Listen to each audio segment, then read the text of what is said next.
Hello everybody. Welcome back. Today we're going to talk about the slicing problem. Actually, it's very exciting. I'm very happy to announce that the first peer-reviewed article by QRI got published a couple of weeks ago in a journal called Open Philosophy, and it's a work, that Chris Percy, a collaborator of QRI, and I are co-authors on. And also, I should say, in the early parts, Andrew Zuckerman and Jeremy Hatfield help with the writing. It's an idea that has been in the works for a long while. But I'm very happy now. It's finally published in the philosophical literature out there. Now, this essentially thought experiment targets a whole set of theories of consciousness, essentially that would think of consciousness in a substrate independent way, and or in a way that essentially just looks at the information processing operations in a way that abstracts away the actual properties of the substrate. Now, before I go into that, I'm going to go ahead and essentially do a brief quilly of the day, which today it's coriander. Coriander, here I have a bag of coriander. Coriander is a very interesting spice. I describe it as kind of the lavender of aromatics. Why? Because, aromatics are things such as, spices like oregano, dill, things like that. And very typically, aromatics tend to have things such as caryophyllene and p-cymene and limonene and myrcene and pinene and sabinine.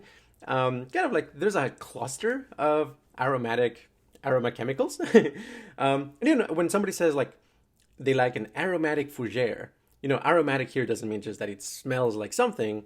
It means it's kind of a fougere that is spiced up. Maybe something like, it has some basil as well, or nuances of dill or something like that. Now, coriander is really, really interesting because of all of the aromatics is, as far as I know, the one that has the highest linalool content. And if you know anything about, my conversations on scents, I'm a very big fan of linalool. And linalool, essentially something like 40% of lavender oil is linalool. It kind of adds reverb and depth, kind of like an ethereal intensification of whatever you mix it with. And, other things that have a lot of linalool are things like lavender, bergamot, neroli, and petitgrain. In particular, those four examples that I provided also have a lot of linaloyl acetate, which is the second most, common aroma chemical in lavender, making up to something like 20-30% of lavender oil. And linaloyl acetate adds kind of like a dry facet to it. Now, coriander doesn't have linaloyl acetate in large amounts, but it has something that is very similar, very, very, very similar in effect, which is geranyl acetate.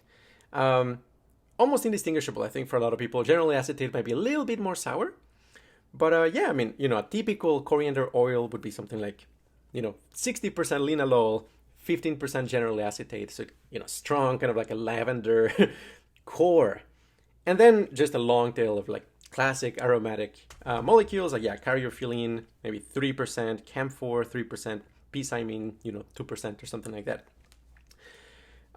Now, coriander is also interesting from a qualia perspective, from another angle, which is cilantro. Coriander as a spice is essentially powderized cilantro seeds. But cilantro, the leaves themselves tend to have a lot of aldehydes, such as decanal, 2-decanal, and 2-undecanol. And for a certain percentage of the population, including me actually, that tastes like dish soap. And it's one of those very stunning, clear examples where, the input to qualia mapping for a particular individual may be different than what other people are used to. So cilantro legitimately tastes like soap to a certain percentage of the population and not for everybody else. I will add that, coriander also has a lot of limonene relative to other aromatics. So it actually ends up being something like the equivalent of, bergamot as well when it comes to aromatics. And I recommend cooking with it. I had kind of my coriander period when everything I used to cook had a bunch of coriander just to see how it would do. And I would recommend trying it with asparagus and string beans and mushrooms. Maybe kind of like an unexpected place where to add coriander that, at least in my experience, was a very good fit. So, mention as well, there's this very cool perfume by Jean Couturier, which is based around coriander. And it's very interesting. I don't think the valence is that good, actually. And it's very flat, both in terms of its dimensionality and also in terms of its peach. So it's kind of like, it's a little bit citrusy, but like, if lemon is kind of like a sharp kind of like citrus, mandarin would be like a flat citrus in the sense of like musical, like lower pitch. This particular, cologne, this coriander would be even more flat. It's kind of like even below mandarin, which is very interesting and relatively cheap. So I don't think it's a beautiful scent, not something I would wear for the sake of maximizing valence, but it's one of those things you could wear for a while to kind of like give a flavor for that time period in your life that you will for sure remember because it's characteristic. All right, so moving on to the slicing problem. So as I was saying, like the target of this thought experiment are essentially theories of consciousness that say something like consciousness is an emergent property of, classical information processing systems.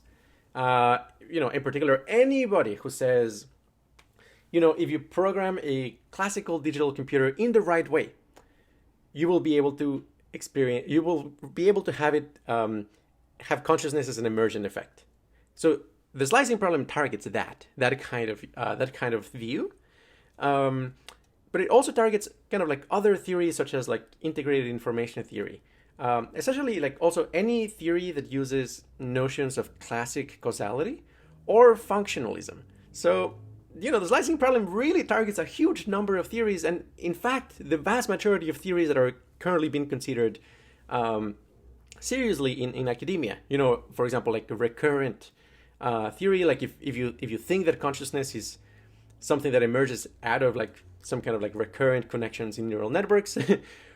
Or, something like global workspace theory and things like that. If you think that it gives rise to consciousness, then the slicing problem will apply. And as a consequence, I think significantly weakens the credence that I think you should give to that class of theories.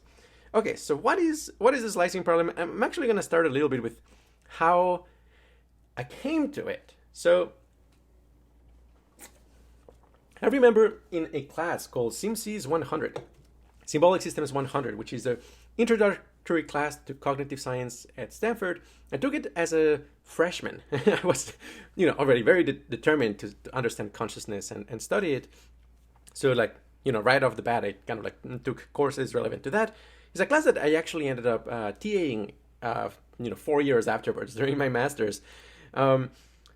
And one of the things that, you review in that class are things such as, Searle's Chinese room, which most of you probably have heard of it, but essentially you have like a little person inside a room that is getting Chinese symbols. Then that person goes through kind of like rule book and does operations and essentially modifies the Chinese symbols until it gets an output and delivers it outwards. And the point is like that person doesn't know Chinese, but from the outside, it seems like the room understands Chinese. Okay, very simple way of describing it. And, I think like the most common powerful reply to the Chinese room is this idea of the system reply. Like, okay, the person does not understand Chinese, but the system as a whole does. And more so, that it's kind of like a sleight of hand to imagine there's like a person, looking at a rule book and doing operations, because it would be completely unfeasible, computationally untractable to do it that way. And if you were to actually do this in a way that produces, a believable chatbot, maybe, the next iteration of ChatGPT or something like that, it would actually require a huge system where maybe the person is actually just kind of like a tiny attention head that is updating, a massive, massive, massive computer, perhaps the size of a country or something like that. And so in practice, it's kind of like a sleight of hand. It's deceiving. You would require much more than the thought experiments would make it out to be. Well, Searle, would argue that that actually does not matter because the person all is doing is essentially syntactic operations, and no matter how many syntactic operations you perform, you will never get syntax. I personally don't think that the question that is the most relevant and interesting or philosophically fundamental here is, can the system understand? Because it's not that interesting of a question. I mean, it's like there's many ways of defining understanding, and in some of those definitions, yes, a Chinese room trivially understands. In other definitions, it doesn't. I think the more fundamental question is a Chinese room generating consciousness? And then we can essentially try to ground the concept of understanding in terms of qualia states. In other words, I find the question of whether something understands or not to be the most meaningful and significant when we're talking about, is such a system producing qualia states, moments of experiences that have the proper kind of configuration and richness of phenomenology that we talk about as understanding. And I don't think we understand understanding at that level, but we do know for a fact that a precondition for it is consciousness. That, well, and also at least like some threshold of information content, right? Because if you're like, let's say on the eighth jhana, the sphere of neither perception nor non-perception, I would argue that, okay, you're probably not going to be understanding the proof of a mathematical theorem because you simply don't have the number of, symmetry breaking operations to encode the minimal information set that such understanding would require. To understand a proof, you need to understand kind of like through a series of symmetry breaking operations, like enough, pinches and shear points and imperfections to actually encode the path, along which the information gets proven.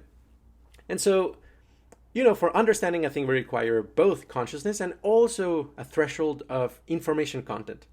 But also the information content has to be encoded in a way that is native to consciousness itself. And I think that remains an open question. Like, what does it mean to do that? Now, I remember thinking, okay, so the more relevant question is, can the Chinese room generate states of consciousness that, have like semantic qualia, so to speak? And the thing that I started wondering is, well, what if we modify some parameters here? Does it matter if the book is larger? Maybe we have like a very large rule book, a very small rule book. You can maybe see it with a magnifying glass or something like that. Does that matter? Well, it clearly doesn't matter when it comes to the, input to output mapping. But if you say, okay, that doesn't matter, it allows you to make more and more transformations of increasing kind of like weirdness. You can elongate the room, elongate the person inside it, in some sense kind of like add a lot of kind of like redundancy along one dimension. Would that matter? Or you could like twist it around. Would that matter? You could make it more heavy. Would that matter? And it really wouldn't, right? In all of these circumstances, unless, let's say, you miniaturize it to such an extent that you cannot actually kind of like instantiate a person or instantiate like a rulebook with enough information content to be able to instantiate the program and so on. But by and large, there's like a lot of transformations that don't seem to matter. And then I thought of, well, okay, let's kind of like abstract these away. And we have, rather than, the person in the Chinese room, you simply, think in terms of a Turing machine. Again, yeah, a Turing machine, most of you have encountered it, but it's kind of like a minimal, computational system that uses like essentially a long tape of ones and zeros and the ability to kind of like, edit those numbers in terms of a program that essentially is kind of like a cellular automata, but essentially also tells you like where to move and, whether to edit a particular cell. So if you transform, you your Chinese room into a Turing machine, all of a sudden the redundancy becomes even more clear, right? Because you could, how I was imagining it, right, is kind of like you could have like a Turing machine implemented with rocks, either black rocks, white rocks, in a very long beach, right? And essentially each state is kind of like getting piled up in a row. It's kind of like every, rank would be an iteration, and every file would be like a state or something like that, one of the cells. So if you keep doing this, right, running the program will eventually be recorded in the beach as essentially these like two-dimensional lattice of either black or white rocks. The idea that, of course, like this is going to be generating a state of consciousness if you're instantiating, a neural network that is processing visual data and semantic content and so on, of course, is mind-boggling. That said, obviously, just because it's mind-boggling, just because it's counterintuitive, shouldn't be, an argument against it. I think like reality probably will have like things that sound as absurd as its underpinnings. Mostly because everything that sounds intuitive, we've already exhausted, and it doesn't seem to work, right? So, okay, so yes, like a Turing machine producing consciousness sounds absurd, but we don't know if it really is. That's why we need, actual kind of like detailed thought experiments and reductio ad absurdum. So, and then imagine, okay, what if like maybe we don't necessarily make it into Turing machine that is one-dimensional, and you encode the time as kind of like layers. We could also think about it as flatland. We kind of like flatten the Chinese room into two-dimensional surface. And then I thought, well, in that case, it seems like kind of the height of it would be redundant. And what would happen then if you were to slice it? Okay, so here is where it gets really weird, because if indeed, you can transform the Chinese room into something that is like actually kind of like two-dimensional, and the height is redundant, and the only thing that actually matters for it to generate consciousness is the information, quote unquote, the information processing that it is capable of doing, then when you slice it, it would seem that you will be doubling the amount of consciousness. Now, right off the bat, somebody will say, especially, functionalists who have beaten the bullet, will say, well, yes, I knew that because, quote unquote, amount of consciousness is ill-defined. It's a confused concept. But is it really? I mean, I would claim that every moment of experience actually has a finite amount of kind of like points of qualia. Schematically, you could imagine taking your visual field and decomposing it into kind of pixels of experience.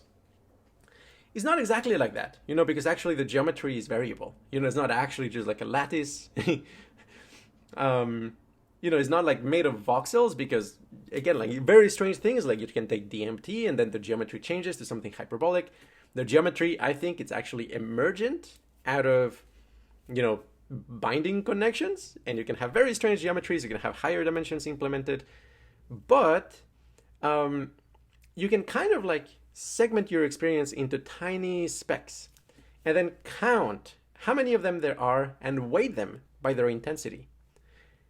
And that will give you sort of like a quantity, right? It's something that at QRI we talk as the Hamiltonian of consciousness. Roughly, with an analogy to physics, where the Hamiltonian of a system is the total energy in that system, where some of that energy could be located in terms of potential energy, some of it in kinetic energy, some of it in magnetic momentum, many, many ways in which energy can manifest. But the point is that within a closed system, energy remains constant. And really, you're kind of exploring a slice of the Hamiltonian and just like changing the state while maintaining the energy constant. Likewise, on a DMT experience, where there is way more qualia per moment of experience, you can transform these kind of like neutral consciousness, amount of consciousness, from visual intensity to tactile intensity, to audio intensity, or to cross-modal, multimodal, let's say like kind of like couplings between visual field and tactile field and so on. All of that, sure, it's changing and modifying, acceleration and movement that also kind of like counts towards the total energy. But, if you've stabilized, what level you're at on a DMT experience, the total energy, the total consciousness will be constant, even though the way in which it manifests changes. And for sure, I mean, this is something you can, of course, verify. You can ask anybody who very recently had a DMT experience. Yeah, the total amount of qualia per second vastly increases. So I think there's a very, very, very meaningful sense in which you can say the amount of consciousness on a given, subject of experience in a particular moment in time.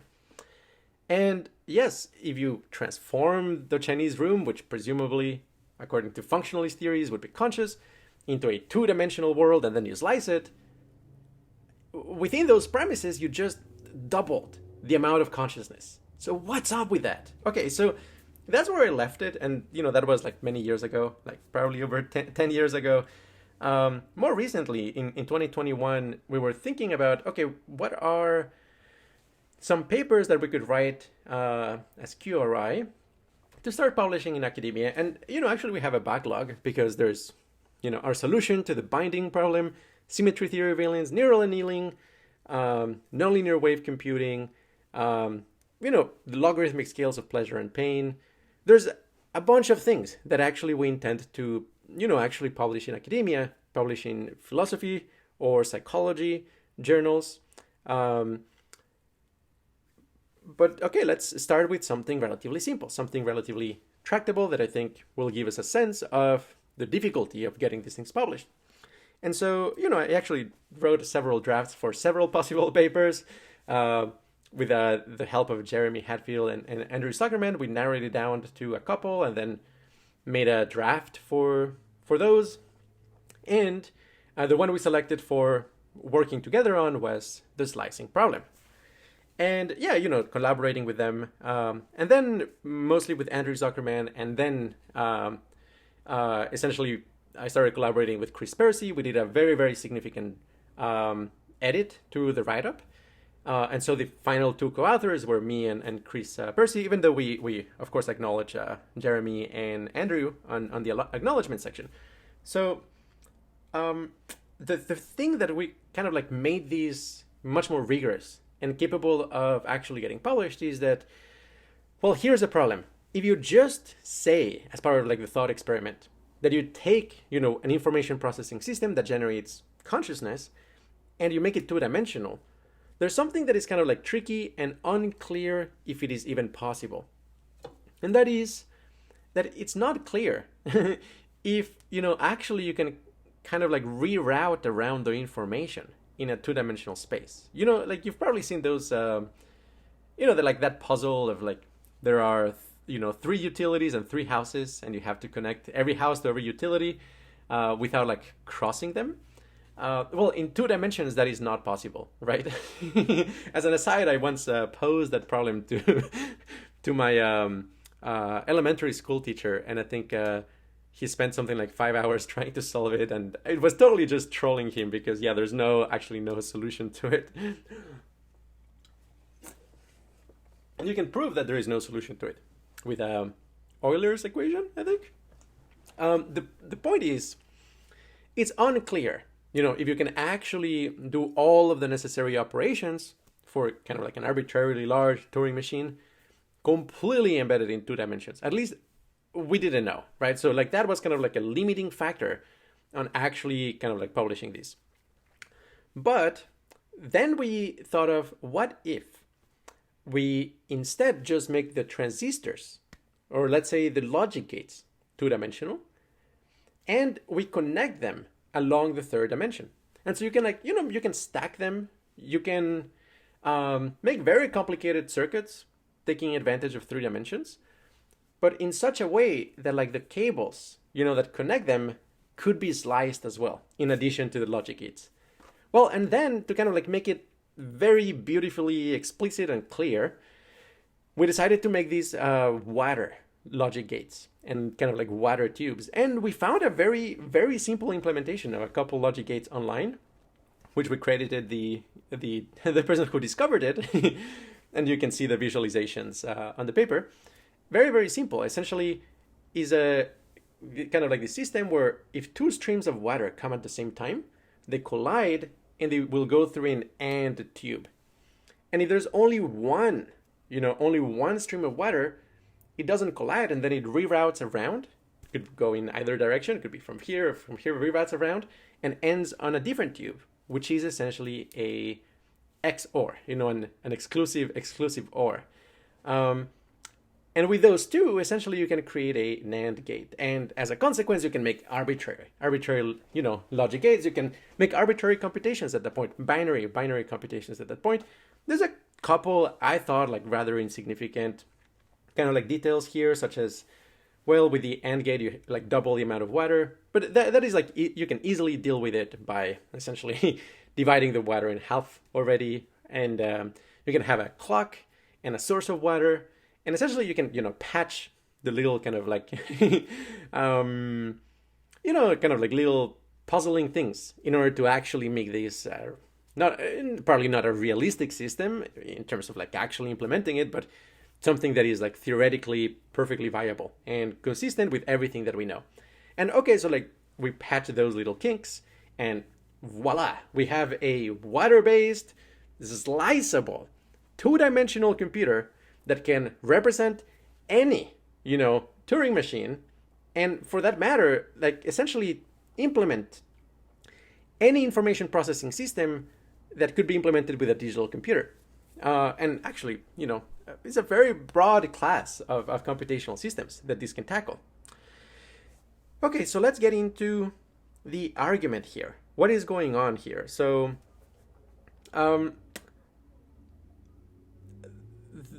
we define this idea of a consciousness multiplying exploit. Essentially, it is something that you can do to an information processing system that uses minimal energy or minimal matter, minimal action that will drastically increase the amount of consciousness that the system has.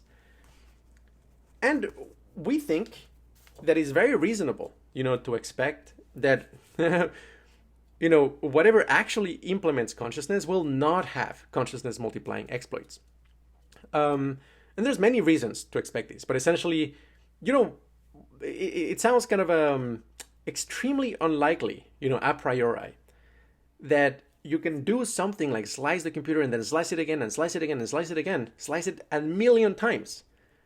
You started with the same amount of matter and same amount of energy, and just by doing that, you're multiplying the total amount of consciousness by 1,000,000. Okay, our thought experiment relies on you not wanting to have consciousness multiplying exploits. We can definitely, anticipate some people are like, oh yeah, there's no problem. There's no problem with kind of like arbitrary amounts of consciousness that you can obtain with arbitrarily small interventions. No problem at all. Okay, if that's you, then probably, the slicing problem is not going to go very far as an argument goes. But we think that most reasonable researchers who are not already committed to a particular theory of consciousness will, take this into account at the very least. And hopefully, actually, quite a bit of them, quite a few of them will actually take this very seriously as a constraint. It's like, okay, sure, you can wiggle the amount of consciousness, but only insofar as you're maybe like taking consciousness from somewhere else, or maybe in proportion to the amount of information content that you're increasing into the system. But yeah, in the case of the slicing problem, that's not that at all, right? Like very simple intervention, minimal information content itself that drastically multiplies consciousness. And there's also kind of like, you could do the flip side, which would be like maybe the layering problem as opposed to the slicing problem, which is when you add additional, depth to it and you can put more and more and more and more matter implementing the system without changing the amount of consciousness. So, okay, like the very formal argument is, assume you don't want consciousness multiplying exploits.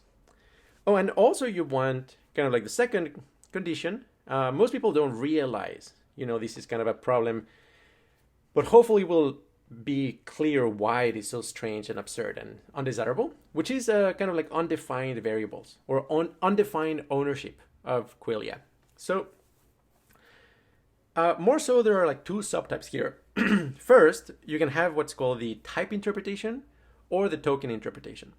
So in type theory, if you create two systems that are producing the same information content, the exact same computation, you could say, well, maybe from kind of like a Platonic sense, they're the same system, And there's already kind of like issues with that, which is that, okay, if you're suffering intensely and you could slightly modify your experience to be still suffering intensely, but identical to somebody else's suffering, you just actually, collapse the amount of suffering in two, right? Like you, and likewise the other, if you're experiencing intense bliss, it better not be an identical kind of bliss as what somebody else already experienced, because in that case, you actually are not adding anything to reality. So, okay, type theory, I think, there's reasons to discard it prima facie, a priori from the very beginning, because it has all of these kind of very, very, very unfortunate consequences, absurd consequences, illogical consequences. But, I think a lot of people actually believe in type theory. I know, very smart people like, Scott Alexander. I think actually a lot of like rationalists would probably say they identify with type theory, that you are not in a particular universe, but you're actually whatever, whatever algorithm that you are on a moment in time is kind of like in a state of superposition of all of the times it has been instantiated across space and time in all of the universes in the entire multiverse. Okay, I don't think so. I think actually there is more to who you are than the actual internal information content of who you are. But that's, it's a long rabbit hole, a different conversation. Whereas like token, the token account is where you say, it doesn't matter that these are two copies. They're actually two different, moments of experience, and ultimately they add up, to the total amount of consciousness in the universe. How can this make sense? I'll just like make a very quick aside, which is actually, I think like the one electron theory of the universe, where, everything is actually a pattern of superposition of one electron moving backwards and forwards in time and interfering with itself. It can handle, the token theory with no problem, which is, actually, it's fine if, the one electron arrives to a configuration it's been before. There's no problem. It just means, if there's like many copies of those, you will be statistically be hanging out in that configuration more frequently because there's more copies of it. It's no problem, but ultimately you can still kind of like count how much consciousness there is in terms of how long, is the path of, the cumulative experience of the one electron bouncing backwards and forwards in the universe. But okay, so like the token theory, essentially, when even when something is a copy of something else, a moment of experience, it's fine.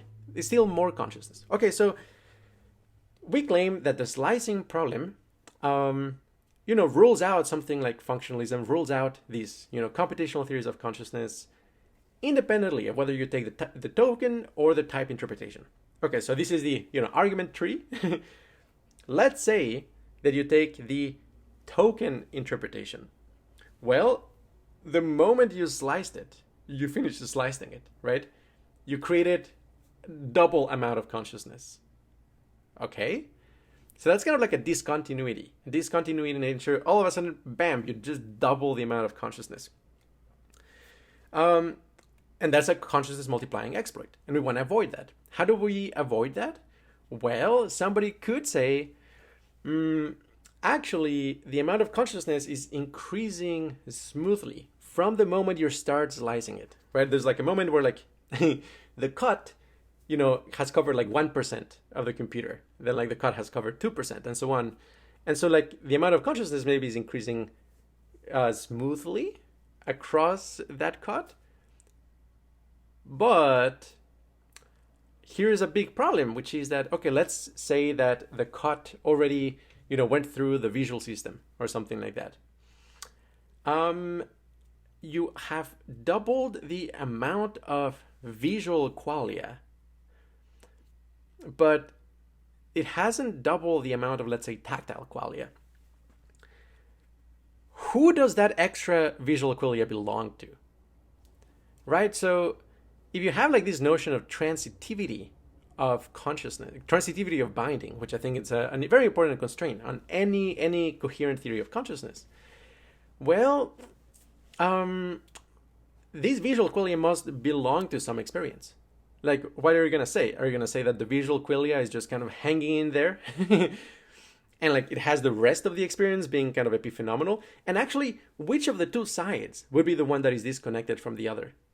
So, issues of like ambiguous boundaries actually also rule out these as being coherent or sensical or logical in any way. So it's not the token, right? Like the token account gives rise to these paradoxes. So what about like the type, the type interpretation? Well, they would say, actually, as you slice, nothing happens. There's no problem. And the moment you finish slicing it,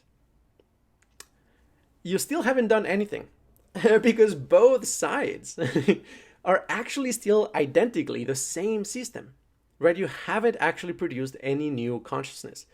And, if they haven't thought about it too deeply, they might say, and therefore, my type theory of consciousness, of identity, it's untouched by the slicing problem.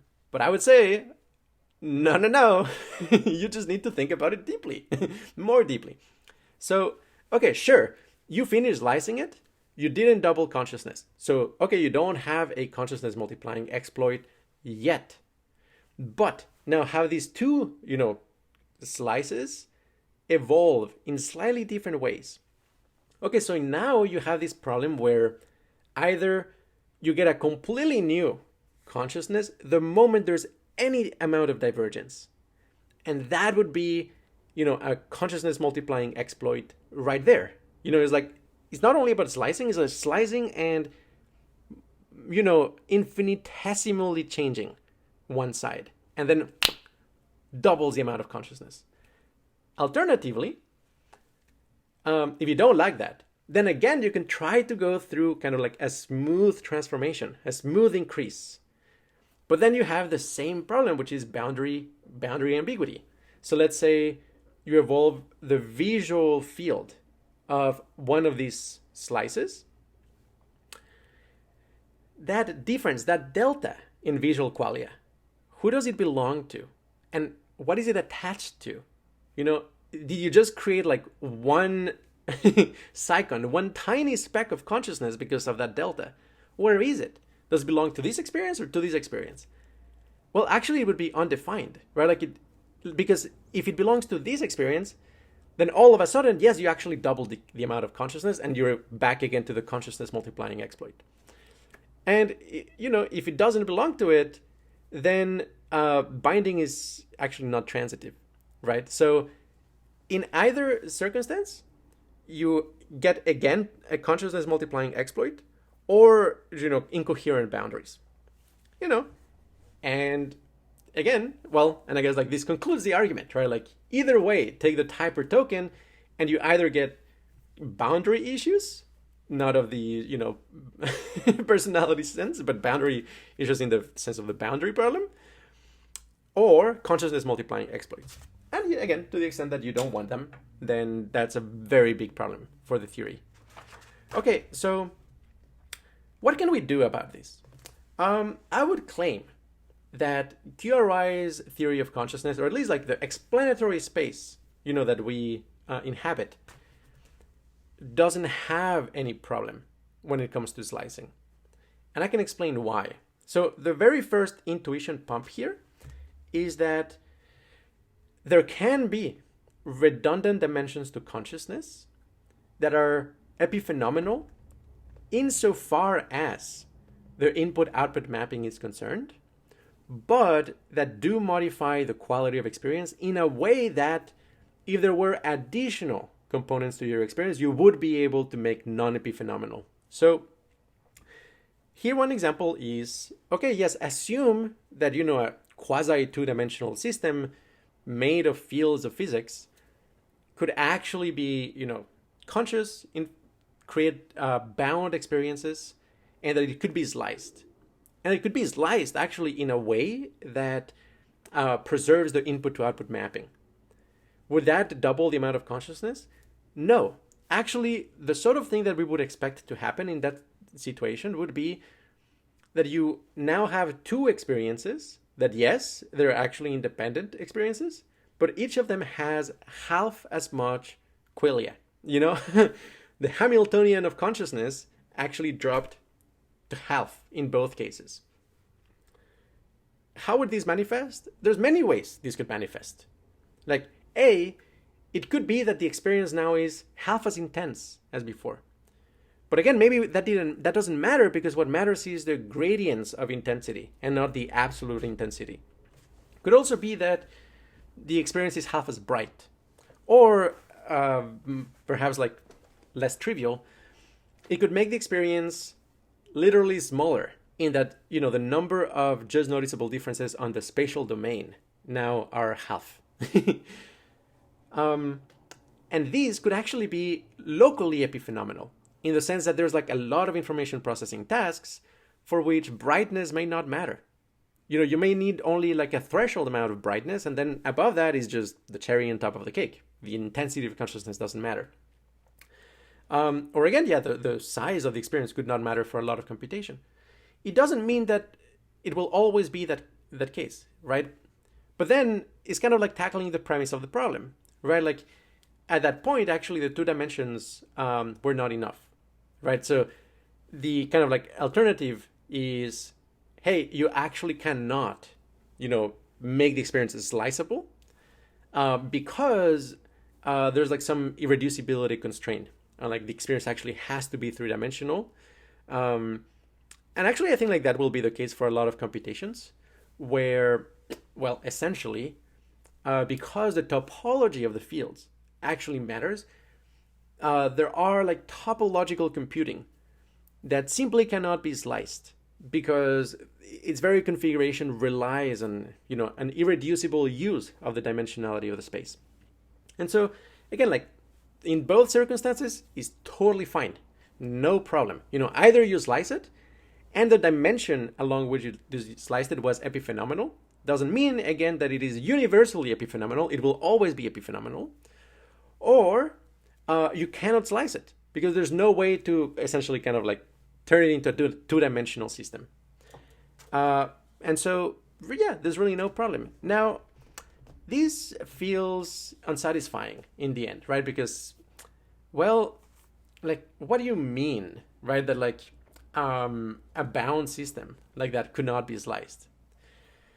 Or what do you mean there would be like irreducible dimensions of the system? So I can just like briefly talk about the kind of like correspondence between slicing and Mars levels of analysis. So I can give you like a pretty concrete example. So just as a recap, I've talked about this many times before, but essentially Mars levels of analysis are lenses with which to analyze information processing systems. So first of all, you have the computational level, which is how inputs map to outputs. In that sense, there's like a lot of systems that are identical from the computational level of analysis. Then you have the algorithmic level of analysis, which is also concerned with what are the internal data structures and algorithms and the way in which information is traveling in the system. And, you know, there's many ways of implementing a particular algorithm, because, you know, you could be implementing in a digital computer, you could be implemented in an abacus, you could be implemented in a Turing machine, and so on. There's many ways of doing it and still count as the same algorithm.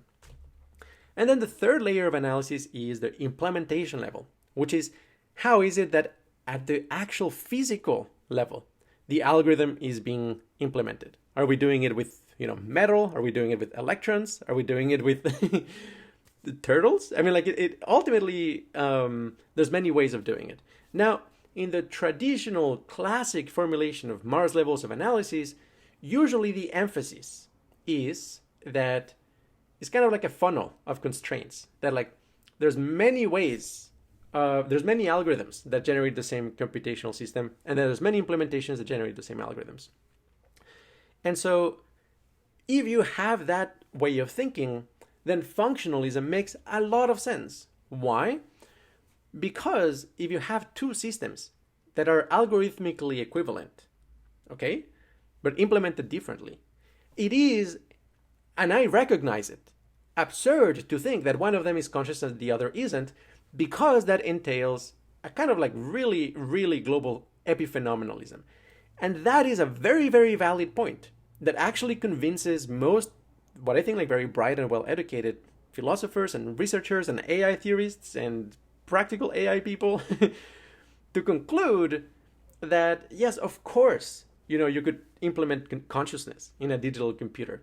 Because, yeah, if the functionality is the same, if you're implementing a neural network, a full,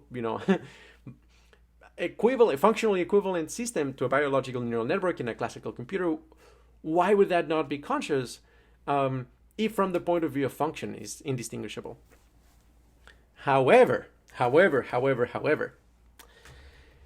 there is such a thing as interactions between levels, and actually the levels of analysis are not as clear cut as how I'd explain it would make it out to be. Because the implementation level can actually influence significantly what kind of algorithms are possible and what kind of algorithms are practical and tractable and plausible. So the archetypical example here is quantum computing. If you don't actually have qubits to play with, yes, you can create a pretend quantum computer, but it's not going to scale well. If you're pretending, if you're simulating a quantum computer by solving Schrodinger's equation on a classical computer, yes, you can kind of like pretend that it works for 1, 2, 3, 4 qubits, but give me like, a 10,000 qubit, circuit, or like a million qubit circuit, and then try to simulate that with a classical computer.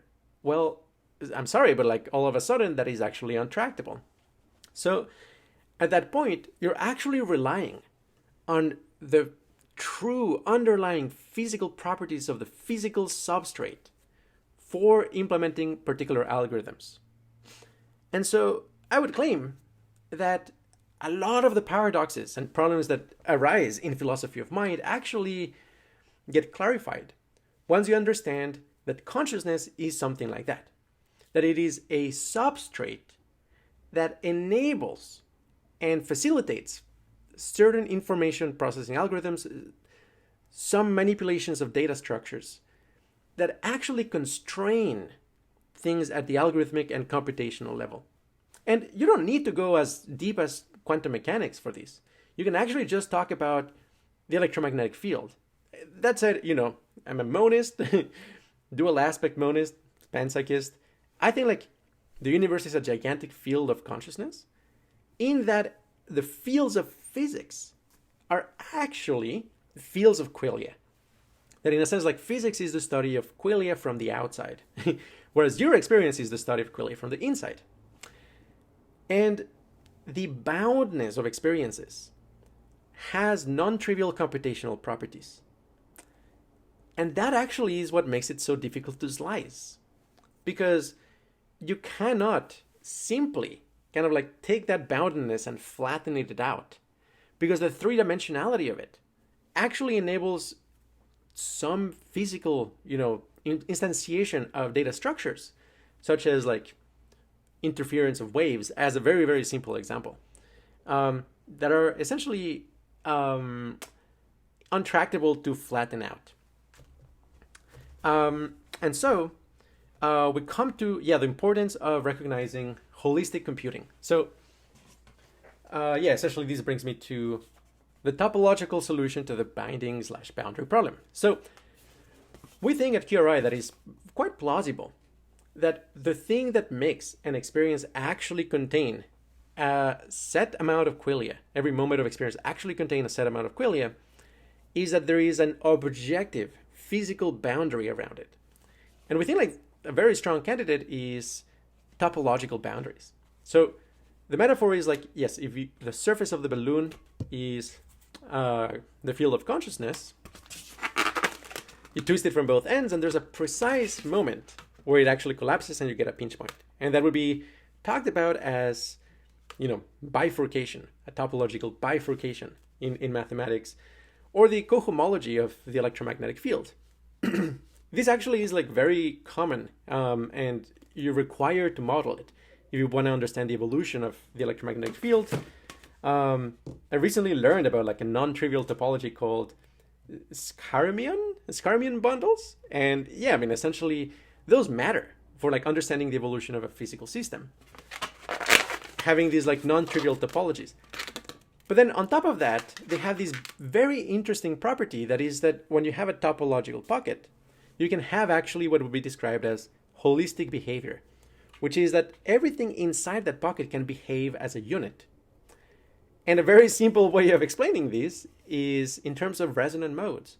And just as like the sound of a guitar is essentially an expression of the entire shape of the guitar, the vibrational modes of like a topological pocket of the field is an expression of the entire pocket. Why? Because the waves of energy would be essentially bouncing off of the edges of that pocket, and in a sense kind of getting reflected by it. And as a consequence, every point in it is kind of like a representative of the entirety of the shape. I mean, there's like a lot of things to elaborate there. It wouldn't actually be every point, and some points would be more representative of more parts of it, and there's a lot of caveats. But the point is that you could, select some aspects, some facets of that topological pocket to be representative of the whole. And essentially, yes, I mean, like if you try to essentially meditate on the global properties of your consciousness, you will be able to do things such as intuitive Fourier transforms of all of the vibrational modes of your consciousness in a given moment in time. And that would be a holistic property. Emotions, detecting people's vibes within your world simulation, the valence of sounds and music, all of those really are kind of these holistic properties. And they're clearly very, very important for navigating the world. And so this is like a situation where essentially the holistic behavior of a moment of experience matters, right? So that's why evolution would actually care about creating these boundaries, because they have computational properties. And as a consequence, if you were to slice it, one of two things would happen. Like A, you're missing out. You would actually be destroying some key computational property of it, such as like if you were to slice a quantum circuit, like maybe you're actually halving the number of qubits on both sides, in which case like it would actually function differently, and so the thought experiment doesn't work. Or alternatively, you slice it along a redundant dimension, which would be, I think, very, very hard in the case of consciousness, but may be possible for some very specific states of consciousness. Maybe like salvia. I don't know. The flattening roll up zipper type experiences on salvia. Maybe there's that kind of slicing. I don't know. But essentially, you would, regardless, in those circumstances, be actually halving the amount of consciousness. And so it wouldn't be a consciousness multiplying exploit anymore. I will, just conclude with the idea that, like, if that is the case, like, if there's ways of flattening experiences and make some of their properties epiphenomenal, such as the intensity of the experience, then, I think we can nonetheless, with enough intelligence, with enough science and philosophy, bootstrap our way in such a way that every property of consciousness actually does become causally significant. Right, so maybe you realize that maybe already we're kind of like flattened along some dimensions. Maybe some of the dimensions of, I don't know, string theory actually are currently irrelevant. But maybe there's a way of kind of like looking at them from a certain angle, or rearranging, doing a metamaterial in a certain way that makes those dimensions actually have significant causal effects. And then if you keep doing this, you will essentially be able to start recruiting every property of consciousness for computational purposes, for valence. And B, you will make, actually conscious experiences less and less sliceable. So, that is the dream. The dream is to essentially bootstrap to a full non-epiphenomenalism of the mind. And yeah, that's about it. So again, many thanks to Chris, Percy, and Andrew, and Jeremy, and yeah, of course, other people like Hunter and Anders and Maggie, and Marcin, and a little bit further back into the past, yeah, people like Romeo and Quentin and Mike, and yeah, I mean, I'm just very happy. Okay, QRI finally has peer-reviewed paper in a journal, and there's more to come. We look forward to interfacing essentially with the academic world, in addition to all of these amazing, clever, very creative people outside academia, who of course we also value very deeply. So thank you so much. Infinite bliss, and talk to you another time. Ciao.